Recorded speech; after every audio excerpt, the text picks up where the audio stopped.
මේ Hilux 2008 1KD engine එකක් තියෙන්නේ. මේක මේ අපිට ආවේ එන්ජින් එක නොක් කරන ඉෂුව එකකට. ඒතර මේක ඉන්ජෙක්ටර් එක බැලුවාම මේක ඉන්ජෙක්ටර්ස් තිබ්බේ මොඩල් 3කින් තමයි ඉන්ජෙක්ටර්ස් තිබ්බේ. එතකොට ඒකේ තියෙන නොසල් ජාති 3ක් වෙනවා. මේ නොසල් ඔක්කොම ෆේල්ඩ් වෙච්ච ඒවා තියෙන්නේ.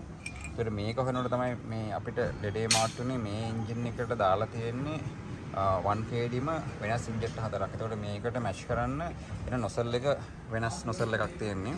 ඒතකොට මේ එන්ජින් එකට හයි වෙන්නේ එහෙම නැත්නම් මේ එන්ජින් එකට මැච් වෙන ඉන්ජෙක්ටර් එක තමයි 1KD එකේ මෙන්න මේ ඉන්ජෙක්ටර් එක. එතකොට මේකේ උඩ එන කෝඩ් එක තියෙනවානේ. මේ කෝඩ් එක පටන් ගන්නේ 13 වලින්. ඒතකොට 13 වලින් එන එකට මැච් වෙන්න තමයි අපි ඉන්ජෙක්ටර්ස් ටික දාන්නත් ඕනේ. ඒ වගේම නොසල්ස් ටික දාන්නත් ඕනේ. ඒතකොට මේ නොසල්ස් දාලා තියෙන්නේ මේ 1KD එකේම මේ 13 කියන ඉන්ජෙක්ටර් එකට මේ මැච් වෙන නොසල් එක. දැන් උදාහරණයකට මේකේ බොඩි එක ගත්තොත් එහෙම මේකේ පටන් ගන්නෙත් බොඩි එක 23670 300 රේන්ජ් එකෙන් පටන් ගන්න.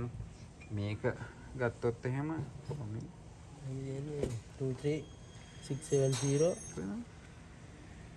මෙතනදී 0L 010 මේ බොඩි එකේ තියෙන 23670 0L කියන්නේ. එතකොට අපි අනිත් ටිකත් බැලුවොත් එහෙම